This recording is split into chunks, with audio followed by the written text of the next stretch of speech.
Hi guys, my name is Mick Crossland. I'm the head coach here at the Combat Academy in Barnsley.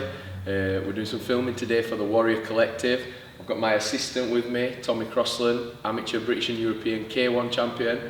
We're going to be showing you a couple of different ways of setting up one of my favourite shots, the overhand right. Okay, so the first shot that we're going to do it in response to a jab attack. Okay, so Tommy's going to step in on the jab, but for the benefit of the drill, as he jabs, he's going to put his other hand up here. Okay, and that way, that when I work the shot that's timing his jab, he's got some protection. Obviously, in a fight, it would be assumed that that hand wouldn't be there, and this shot would be going over the top of the guard. Okay, so what we're aiming to do, Tommy's going to step in on the jab. I'm going to take my head off the centre line by turning my body and dipping the knees at the same time. Where I want to be is so my head's pointing at the centre of his chest, and I want to ensure that his arm is well past my head. So the position I'm aiming for when he jabs is here. Okay. A lot of people get this wrong because they'll start to step away, or they'll pull back out of the way of the jab. When you do that, it doesn't work as well. It's really important that you get their weight coming forwards, so you need to kind of meter. So as they come in, I turn slightly, dip inside. Now simultaneously as I make that move, I'm going to go over the top with the overhand right. So as Tommy comes in, that's where I'm aiming to be. If you notice when I do it like that, there's a little gap here. I'm trying to let his jab go through that gap so I can come around and exploit the opening between his shoulder and his chin. So we'll do this in a drill style, one for one. A couple of times we'll show you different angles so you can understand how we use it. Show you from a different side.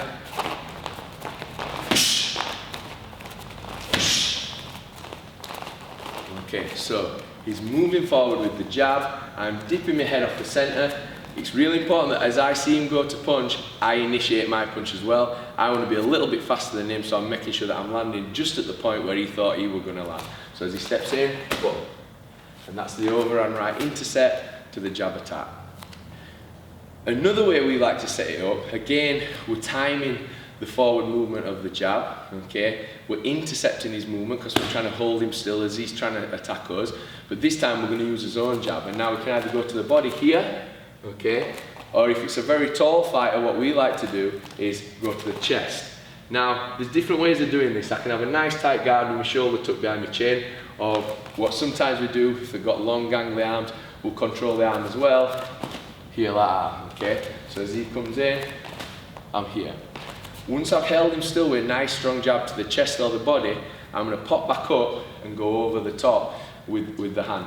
If for any reason the opponent has got a bit of a lazy jab and every time he throws it, he drops it a little bit to the chest before he brings it back up, this is a really effective shot. Okay, so if you've got opponents coming up and you notice on videos of them that they're making that mistake, this is the kind of shot you want to work on. So Tommy's going to jab, I'm going to come under here, I've got my feet in position, my back leg sprung loaded, I'll pop back up as his jab returns, and I'm coming over the top. Obviously in this instance, Tommy knows that I'm throwing the shot, so he's going to make sure that he gets his hand up nice and tight and catches the shot on the arm. So we'll throw it back and forth in a drill style. Show it from a different angle.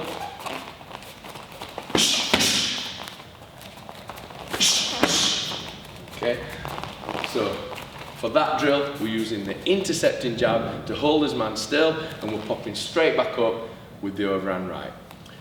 Now, this is one of our favourite shots, so we use loads of different drills to teach our students how to use it and how to work it in fights. One of the favourites that we do is just boxing it in. So we do this with a lot of shots. There'll be often times when you're coaching a student in the corner and the opponent's got a blatant opening for a certain shot. Whatever shot it is, with novice students, you'll tend to say, right, I want to see you throw that left high kick, or I want to see you throw the overhand. In those instances, a young student who's just coming through is going to go out and just throw that shot. Okay? Now the experienced student, they're wise enough to know that if they just throw that shot, they're not guaranteed to get the opening. So the key is to throw a little bit of distraction first. So what we're going to do now is show you a drill where we box the shot in, okay? And all I mean by that is we throw a couple of meaningless punches just to get a reaction, make them initiate defence, and then we'll throw the shot that we really want to exploit the gap that we've seen or as trainers seen in the corner. Okay, so I'll give you a couple of examples. What we're aiming to do, I'm setting up the overhand by boxing it in. Okay, Tommy's going to do the same, but we're going to vary the boxing a little bit each time. So I'll go first.